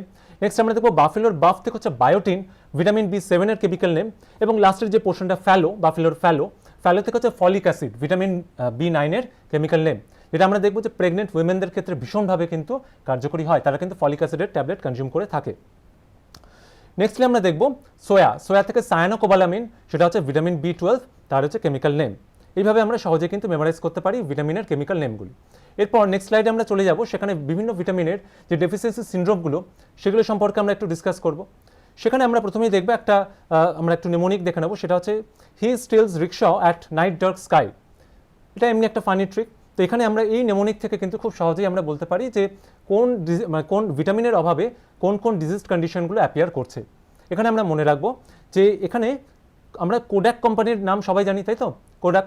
তো সেখান থেকে আমরা মনে রাখবো যে কেডাক এই কথাটা, তাহলে কি হবে, এই সিরিজ অনুযায়ী আমরা পরপর যাব, মানে KEDAC এই ভিটামিনের এই সিরিজ অনুযায়ী আমরা পরপর এগোবো। এখানে আমরা দেখছি he steals rickshaw at night dark sky, এখানে হি থেকে হচ্ছে হেমারেজ, রক্ত জমাট বেঁধে যাচ্ছে, তাই তো। তো এটা ভিটামিন K এর অভাবে হচ্ছে স্টেরিলিটি, বন্ধাত্ব, এটা তাহলে ভিটামিন E এর অভাবে হচ্ছে। নেক্সট আমরা দেখবো রিক্সর রিক থেকে হচ্ছে রিকেট, এটা দেখবো ভিটামিন D এর অভাবে হচ্ছে। এটা বাচ্চাদের ক্ষেত্রে হয়, বড়দের ক্ষেত্রে দেখবো অস্টিওম্যালাসিয়া, অস্টিওপোরোসিস, এই টাইপের ডিজিজগুলো সংঘটিত হতে পারে। নেক্সট আমরা দেখবো নাইট থেকে নাইট ব্লাইন্ডনেস, রাতকানা রোগ, তো এটা আমরা দেখবো ভিটামিন A এর অভাবে হচ্ছে। একটা ছোট ট্রিক আমি বলে দিই এখানে, যে বেশিরভাগ যে সমস্ত আমাদের চোখের ডিজিজগুলো আমরা দেখবো সেগুলো কিন্তু এই ভিটামিন A এর অভাবেই হয়ে থাকে। নেক্সট আমরা দেখবো স্কাই থেকে হচ্ছে স্কারভি থেকে আমরা দেখবো যে এখানে ভিটামিন C এর অভাবে এই ডিজিজ কন্ডিশনটা অ্যাপিয়ার করছে। এবার আমরা চলে আসবো যে ভিটামিন B কমপ্লেক্স, তার কি অভাবে কী কী ডিজিজগুলো অ্যাপিয়ার করছে। এখানে আমরা একটা নেমোনিক দেখবো, Berry cracks the floor playing with Papan. Berry এবং পাপন দুজন মিলে এত খেলাধুলো করেছে যে ফ্লোর ক্র্যাক করে গেছে, রাইট। এমনি মজাদার একটা কথা, কিন্তু আমরা দেখবো এর মধ্যে কিন্তু লুকিয়ে রয়েছে বিভিন্ন রকম B কমপ্লেক্স ভিটামিনগুলোর ডেফিসিয়েন্সি সিনড্রোম বা ডিজিজের নামগুলো। এরকমভাবে বেরি থেকে হচ্ছে বেরি, ওকে, এটা ভিটামিন B1 এর অভাবে হচ্ছে। নেক্সট আমরা দেখবো ক্র্যাক্স থেকে হচ্ছে আমরা মনে রাখবো যে ক্র্যাক্স অফ লিপস, আমাদের শীতকালে ঠোঁট ফেটে যায়, বিভিন্ন রকমের ডার্মাটাইটিস, চর্মরোগ হতে পারে ভিটামিন B2 এর অভাবে। নেক্সটলি আমরা দেখবো যে প্লেইং থেকে হচ্ছে পেলেগ্রা আমরা বলতে পারি ভিটামিন B3 এটা অ্যাবসেন্সে হচ্ছে বা ডেফিসিয়েন্সি সিনড্রোম হিসেবে অ্যাপিয়ার করছে আমাদের বডিতে। তো সেই কারণে ভিটামিন B3 এই যে ভিটামিনটা, এটাকে কিন্তু আমরা বলতে পারি যে পেলেগ্রা প্রিভেন্টিক, ওকে। নেক্সট এরপরে আমরা দেখবো সেটা হচ্ছে যে এরপর কি হচ্ছে যে পাপন বলেছিলাম, পা থেকে হচ্ছে পার্সথেসিয়া আমরা দেখবো যে পার্সথেসিয়া এক রকমের চর্মরোগ, আমাদের অ্যাকনি হচ্ছে, রাইট। তো এখানে আমরা মনে রাখবো এটা ভিটামিন B5 এর অভাবে এটা ঘটছে। লাস্টলি হচ্ছে অ্যান থেকে হচ্ছে অ্যানিমিয়া, আমরা এটা খেয়াল রাখবো vitamin B6, vitamin B9, vitamin B12 এই তিন রকমের মাধ্যমে কিন্তু তিন রকমের আমরা দেখবো অ্যানিমিয়াটিক কন্ডিশন। B6 এর অভাবে এখানে আমরা দেখবো যে এখানে বলতে পারি এটাকে যে মাইক্রোসাইটিক অ্যানিমিয়া হচ্ছে, ঠিক আছে। B9 আমরা দেখবো, যেদিন তোমাদের অ্যানিমিয়া নিয়ে ডিসকাস করবো সেখানে আমি এগুলো প্রতিটা আমি কিন্তু ডিসকাস করে দেবো কোন টাইপের অ্যানিমিয়া অ্যাকচুয়ালি কী হচ্ছে। B9 আমরা বলবো যে ম্যাক্রোসাইটিক অ্যানিমিয়া, ওকে। আর B12 আমি বলবো যে পার্নিশিয়াস অ্যানিমিয়া। B12 আমি বলেছিলাম যে সেলের ক্লাসে যে সেখানে এক রকমের গ্রাম নেগেটিভ ব্যাকটেরিয়া ইকোলাই থাকে, যেটা আমাদের বডির মধ্যে যে লার্জ ইন্টেস্টাইনের বা স্মল ইন্টেস্টাইনের যে ট্রানজিশনাল জোন তার মধ্যে প্রেজেন্ট থাকে, কিন্তু এরা ভিটামিন B12 সংশ্লেষ করছে। আমরা এরপর চলে যাব নেক্সট সেগমেন্টে, সেখানে আমরা দেখব বেশ কিছু কনসেপ্ট ভিটামিন সম্পর্কে। যে প্রোভিটামিন, এটা আমরা জানি যে ভিটামিনের মধ্যে কী হচ্ছে না, এমন কিছু সাবস্ট্যান্স যেটা কী করছে নর্মালি না, যে সাবস্ট্যান্সগুলো থেকে ভিটামিনগুলো তৈরি হয়, ওকে, সেই সমস্ত সাবস্ট্যান্সগুলোকে আমরা কনসিডার করবো অ্যাজ হচ্ছে প্রোভিটামিন। যেমন কি হতে পারে, যেমন আমরা সবাই জানি যে ভিটামিন ডি এর একটা ন্যাচারাল সোর্স আমরা জানি যে সানলাইটকে বলা হয়, তাই না। কিন্তু অ্যাকচুয়ালি আমরা দেখবো সানলাইট কিন্তু এখানে একটা শুধুমাত্র অ্যাক্টিভেটরের কাজ করছে, ওকে, তো একটা স্টিমুলেটরের কাজ করছে। Actual source of vitamin D কিন্তু আমাদের স্কিনের মধ্যে প্রেজেন্ট থাকে, যার নাম হচ্ছে আর্গোস্টেরল। তো এই আর্গোস্টেরলটা অ্যাকচুয়ালি কী করে, আমাদের স্কিনের মধ্যে ইনঅ্যাক্টিভ কন্ডিশনে প্রেজেন্ট থাকে, এবং সানলাইট কী করছে, সেই আর্গোস্টেরলগুলোকে কিন্তু অ্যাক্টিভেট করে দিচ্ছে, স্টিমুলেট করে দিচ্ছে। সো বিং স্টিমুলেটেড আমরা দেখবো তারা অ্যাক্টিভেটেড হয়ে সেখান থেকে ভিটামিন ডির প্রোডাকশন করছে। তাহলে এখানে ওই জন্যই দেখো প্রোভিটামিনের নাম হচ্ছে আর্গোস্টেরল, সেটার থেকে কী হচ্ছে না, ভিটামিন ডির প্রোডাকশন হচ্ছে। এইভাবে কোয়েশ্চেনটা দেবে, what is the provitamin of vitamin D, বা আমরা বলতে পারি এখানে এইভাবে যে এখানে এরভাবে বলতে পারি যে কোলে ক্যালসিট্রায়ল, ওকে, বা কোলে ক্যালসিফেরল। তো সেখানে আমরা এখানে এইভাবে জিনিসগুলি জানবো, এক্সাম্পলগুলি জানবো। নেক্সট আমরা একটু পরপর দেখে নেব বিটা ক্যারোটিন, সেখান থেকে ভিটামিন এ আসছে। অ্যান্টিভিটামিন, যে সমস্ত সাবস্ট্যান্সগুলো ভিটামিনের সমস্ত কার্যগুলোকে ধ্বংস করে দিচ্ছে, নষ্ট করে দিচ্ছে।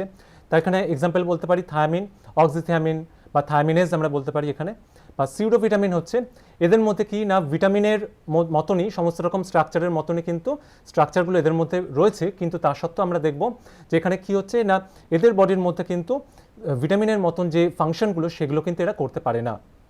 ওকে, তো সিউডোভিটামিনগুলো আমরা দেখব। সিউডোভিটামিন এর এক্সাম্পল হতে পারে হচ্ছে সায়ানোকোবালামিন, এটা আমরা দেখব এর যে সিউডোভিটামিন তার নাম হচ্ছে মিথাইল কোবালামিন। আর হাইপার ভিটামিনোসিস, আমরা যদি প্রয়োজনের তুলনায় অতিরিক্ত পরিমাণে ভিটামিন কনজিউম করে যাই তাহলে পরপর এরকমভাবে যেতে আমরা দেখব যে একরকমের ডিজিজ কন্ডিশন অ্যাপিয়ার করছে, যেমন হচ্ছে হেডেক, ডায়রিয়া, ভমিটিং ইত্যাদি কিন্তু অ্যাপিয়ার করতে পারে। ওকে, তো এই টাইপের জিনিস। এখানে আমরা এলিমেন্টের একটা একটু ট্রিক দেখে নেব, মাইক্রো এবং ম্যাক্রো এলিমেন্টের ট্রিক। ম্যাক্রো এলিমেন্টের ট্রিক আমরা বলবো যে কনস ক্যাফে, এটা থেকে আমরা মনে রাখতে পারি সি থেকে হচ্ছে কার্বন, এইচ থেকে হাইড্রোজেন, ও থেকে অক্সিজেন, এন থেকে নাইট্রোজেন, এস থেকে সালফার, সিএ থেকে হচ্ছে ক্যালসিয়াম, এফি থেকে হচ্ছে ফেরাস, এবং লাস্টে মাইক্রো এলিমেন্ট আমরা দেখব যে সিইউ থেকে হচ্ছে কপার, কাবমম এইটা দিয়ে আমরা এটা মনে রাখতে পারি, সিইউ থেকে কপার, বি থেকে বোরন, এমও থেকে মলিবডেনাম, এবং লাস্টলি এম থেকে হচ্ছে ম্যাঙ্গানিজ। এইভাবে আমরা মনে রাখবো। তো এই আমরা দেখলাম যে এটা হচ্ছে যে নর্মাল নিউট্রিশনের প্রসেসগুলি, ঠিক আছে। তো এখানে আমরা এই নর্মাল নিউট্রিশনের প্রসেসগুলির মধ্যে সমস্ত ইনগ্রেডিয়েন্ট নিয়ে আমরা ডিসকাস করলাম। এরপর নেক্সট আমরা দেখব যে আমাদের বডিতে ডাইজেশন প্রসেসটা কিভাবে হচ্ছে। আমি তো আগের কথা অলরেডি বলেই দিয়েছি, কিন্তু যখন আমরা মুখের মধ্যে দেব তখন আমরা দেখব যে সেখানে টায়ালিন বলে একটি এখানে উৎসেচক প্রেজেন্ট রয়েছে, রাইট। তো তারা কি করছে না কার্বোহাইড্রেটগুলোকে ভাঙছে।